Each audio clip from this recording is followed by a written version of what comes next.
137 খ্রিস্টাব্দ। রোমান সাম্রাজ্য প্রতিষ্ঠার 890 বছর পর রোমানগণ শত শত বছর উত্তরে তুরস্ক থেকে দক্ষিণে সিরিয়া পর্যন্ত নিজেদের রাজত্ব কায়েম করেন। এই অঞ্চলকে পূর্ব রোম বলা হতো। রোমানগণ নিজেদেরকে ওই সময়ের সবচাইতে বড় সভ্যতার অধিকারী মনে করতেন। প্রকৃতপক্ষে বলা উচিত তাদের শাসনকালে আধুনিক শহর নির্মাণ ও শহরে বসবাসের সূচনা হয়। অপরদিকে মানবতার চরম বিপর্যয় ও মূল্যবোধের অবক্ষয়ও এই সময় থেকেই শুরু হয়। ওই সময়ের পূর্ব রোমের একটি বিখ্যাত অঞ্চল ছিল ফিলাডেলফিয়া। এটি বর্তমানে জর্ডানের রাজধানী আম্মান হিসাবে পরিচিত। রোমের বার্তাবাহকগণ ফিলাডেলফিয়ায় প্রবেশ করেছেন। তারা খুব শীঘ্রই মহান রোমান সম্রাট হাদেরিয়ানুসের পূর্ব রোম অর্থাৎ ফিলাডেলফিয়ায় আগমনের সংবাদ এখানকার শাসক ডিওক্লেটিয়ানুসকে জানালেন, এবং এই খবরটি রোমানদের জন্য অত্যন্ত আনন্দ উৎফুল্লের ছিল। ডিওক্লেটিয়ানুস বা স্থানীয় জনগণের ভাষায় দাগিয়ানুস অত্যন্ত শক্তিশালী ও কঠোর প্রকৃতির শাসক ছিলেন, যার মধ্যে বিন্দুমাত্র দয়া মমতা ছিল না। হযরত ঈসা ইবনে মারিয়ামের ঊর্ধ্বাকাশে গমনের পর মহান আল্লাহ তাআলার এই দিনের প্রচার প্রসার বৃদ্ধি হতে লাগল। এটি রোমানদের জন্য মাথা ব্যথার কারণ হয়ে দাঁড়ালো, কেননা তারা অলিম্পিয়ান খোদার অনুসারী ছিলেন এবং হরেক রকম খোদার ইবাদত করতেন।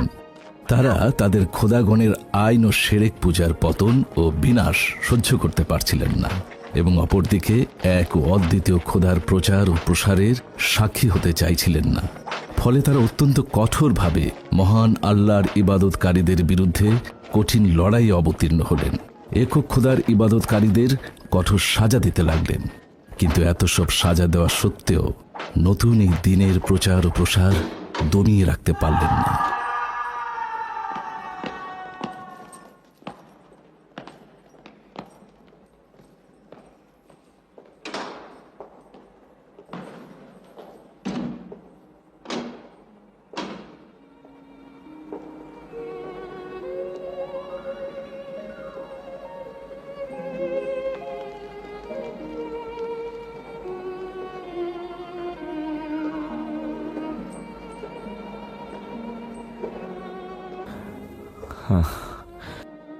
দেখ পলতুন, এটাই তোর জন্য সর্বশেষ সূর্যোদয়।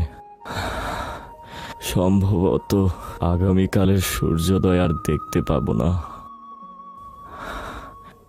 আজকেই সফরের সরঞ্জাম গুছিয়ে নিতে হবে। কিন্তু কোথায় সেই সফর? তোর পরওয়ারদিগারের রহমতের সান্নিধ্যে।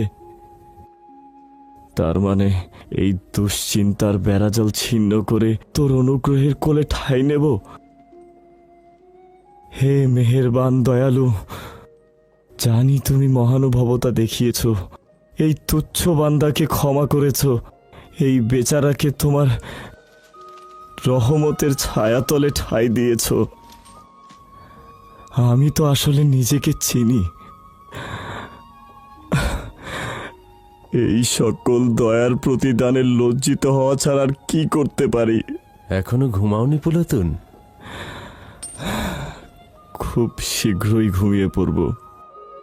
দীর্ঘ এক ঘুম, অতঃপর অনন্তকাল ধরে জেগে থাকা।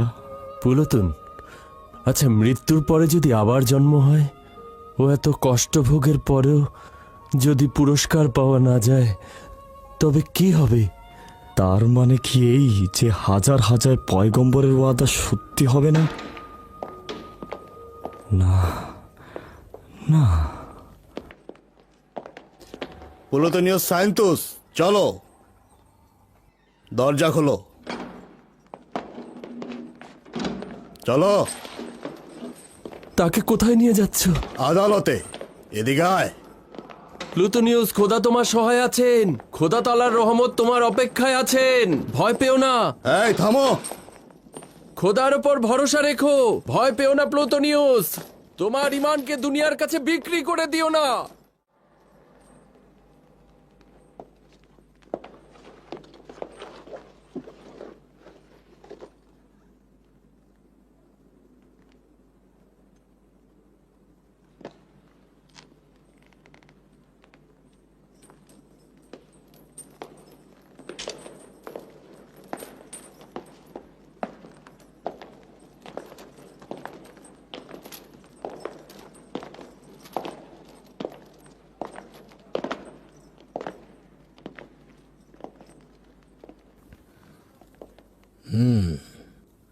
প্লুটোনিউস সাইন্তুস।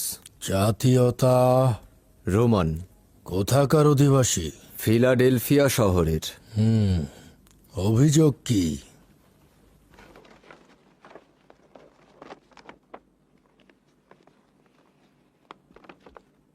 প্লুটোনিউস সাইন্তুস, ওনার বিরুদ্ধে অভিযোগ হচ্ছে সে মহান সম্রাট হাদেরিয়ানুস ও অন্যান্য খোদাদের ভাস্কর্যের সম্মুখে তাজিম করেনি, এবং একই সাথে অভিযোগ হচ্ছে সে মহান সম্রাটের ভাস্কর্য ভাঙচুর করেছে।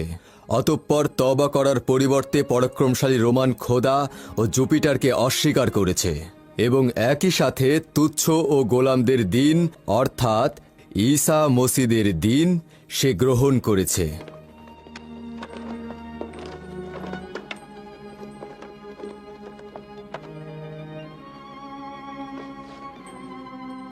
অভিযোগ সত্য? জি।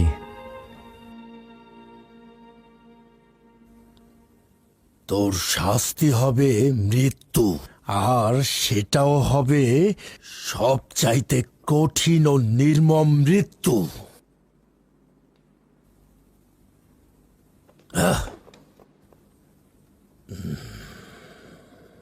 অর্থাৎ তোর মৃত্যু হবে আগুনে পুড়িয়ে মৃত্যু। শুনেছি তোদের মূল হর্তাকর্তা আদুনিয়া। যদি তার কোনো খবর আমাকে দিস, তবে তোর শাস্তি কিছুটা কমিয়ে দেওয়া হবে।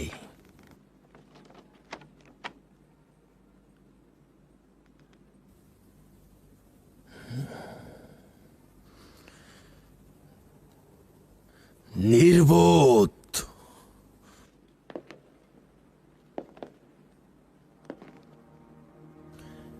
এই আদালত প্লুটোনিউস সাইন্তুসকে মহামান্য সম্রাটের ভাস্কর্য ভাঙার অপরাধে, অপরিচিত খোদার ইবাদত এবং মহামান্য সম্রাট হাদেরনিউসের বান্দাদের মধ্যে গোলযোগ তৈরির কারণে মৃত্যু পরোয়ানা জারি করছে। তোকে আজকে জোহরের সময় অপোলনের মন্দিরের নিকট পুড়িয়ে মারা হবে। ওকে নিয়ে যাও এখান থেকে।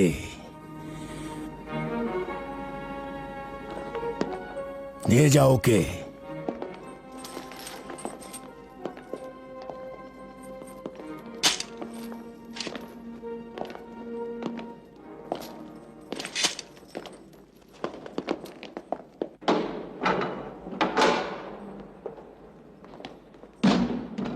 এই কারারক্ষী, এদিকে এসো, ওকে নিয়ে যাও।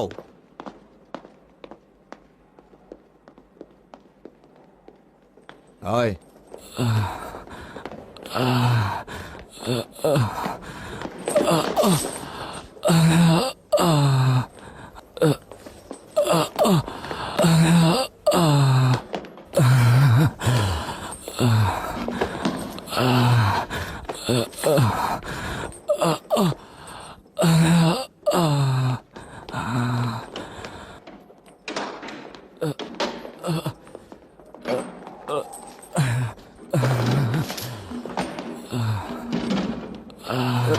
প্লুটোনিউস, তোমার ভাগ্যে কি হলো? তোমার তোমার রায় কি হলো? আজ প্রজাপতির ন্যায় আগুনে পুড়ে মারা যাব। আগুনে? আগুনে।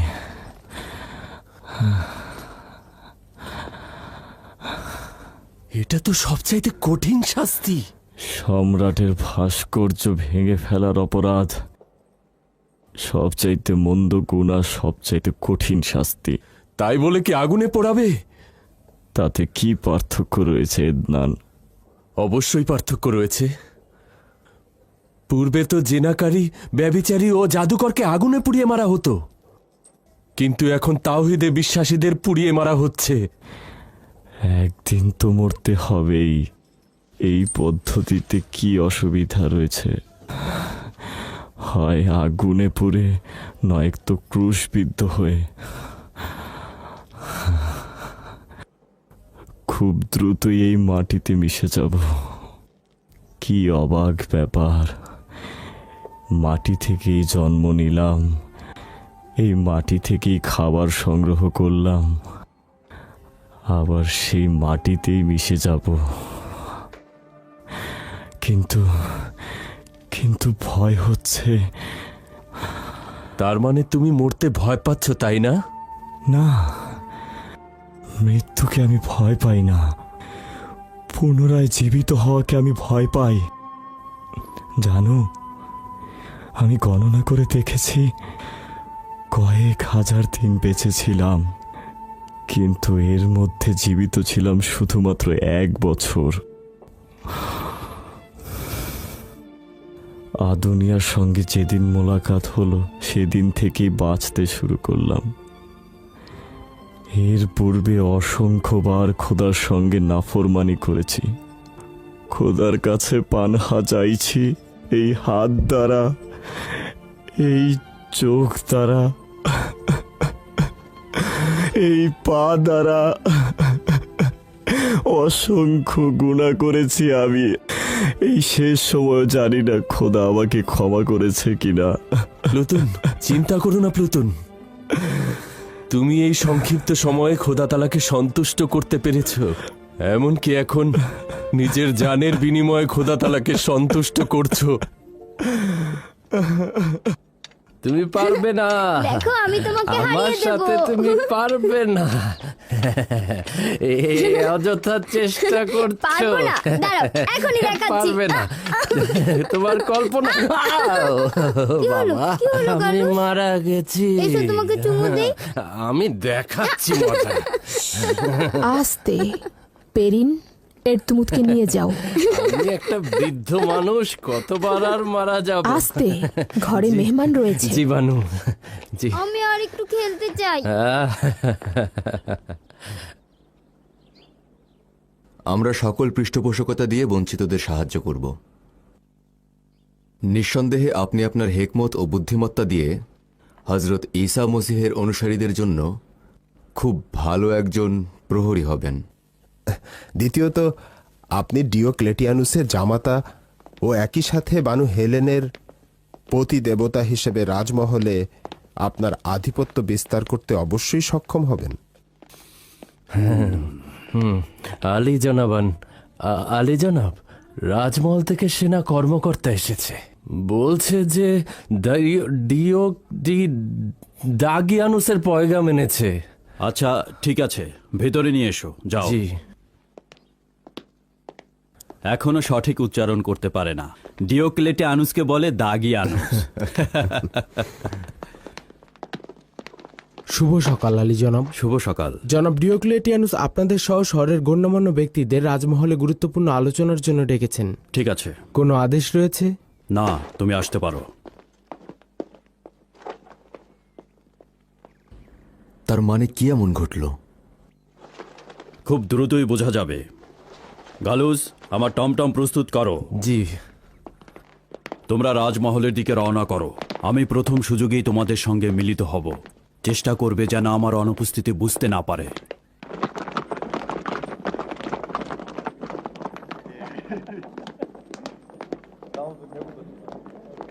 এসো, জোরে হাঁটো।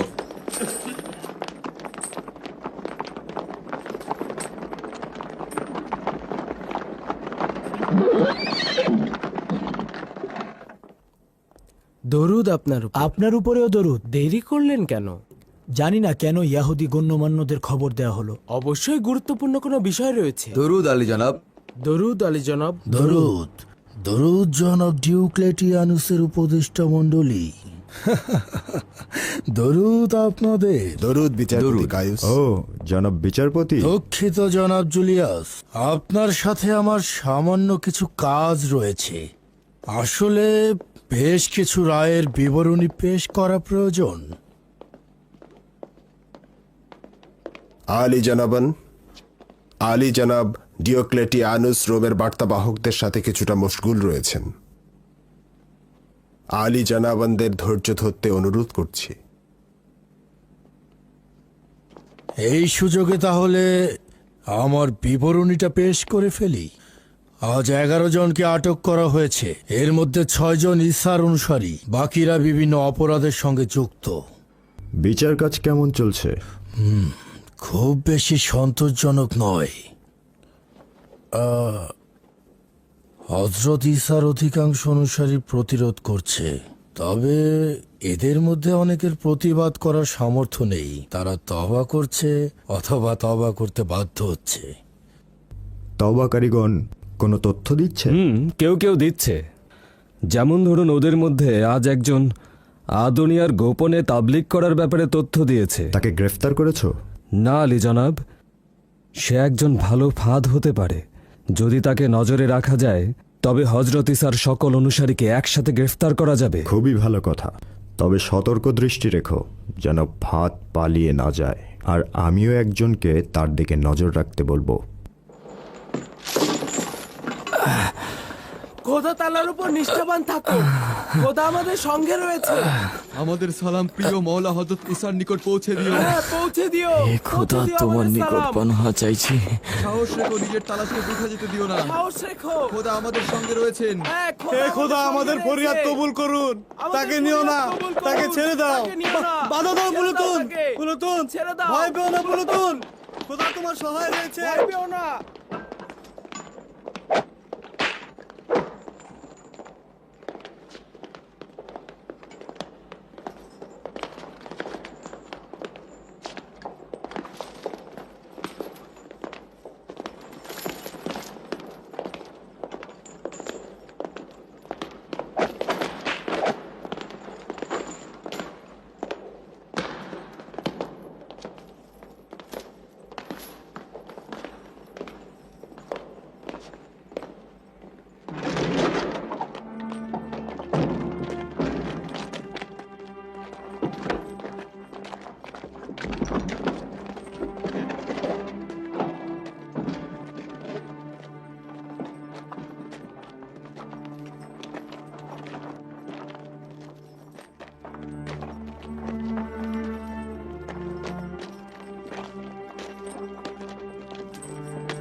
সে এক ও অদ্বিতীয় খোদার ইবাদতকারী। রোমের খোদাগণকে কাফের বলেছে, সম্রাটের ভাস্কর্য ভেঙেছে, নাফরমানি করেছে। তাকে আগুনে পোড়ানো উচিত। হ্যাঁ, তাকে আগুনে পুড়িয়ে মারা উচিত। জলদি চলো, জলদি চলো।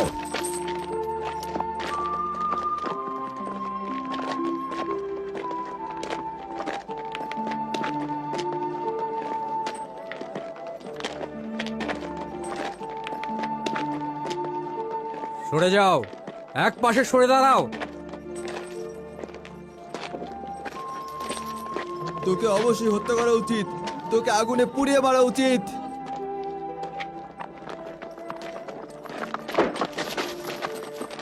সরে যাও, সরে দাও। যেতে দাও, যাও, সরো, সরে যাও, সরে দাঁড়াও, সরে দাঁড়াও, সব সরে দাঁড়াও। কেন ওই ইতরটাকে এখনো আনছে না? ওই তো আসছে। ওর জন্য সর্বোচ্চ শাস্তি হচ্ছে ওকে পুড়িয়ে মারা। যদি তাদের শাস্তি আগুনে পুড়িয়ে মারা হয়, তাহলে তোমাদের শাস্তি কি হবে? তোমরাও তো একসময় তাদের মতোই ছিলে, সেটাকে ভুলে গেছো? হ্যাঁ, ইহুদিগণ নিজ গোত্রের খোদা ব্যতীত অন্য কোনো খোদার ইবাদত করে না। রোমের খোদা ব্যতীত অন্য যে কোনো খোদার ইবাদতের শাস্তি হচ্ছে মৃত্যু। সে যদি ইয়াহুদার পুত্র হয় তাতেও কোনো কিছু যায় আসে না। কি বললি? ইয়াহুদার গোত্রকে অপমান করার কোনো হক তো গলা নেই। নামিয়ে কথা বল। এই শান্ত হও, তোমরা শান্ত হও। কি হয়েছে তোমাদের?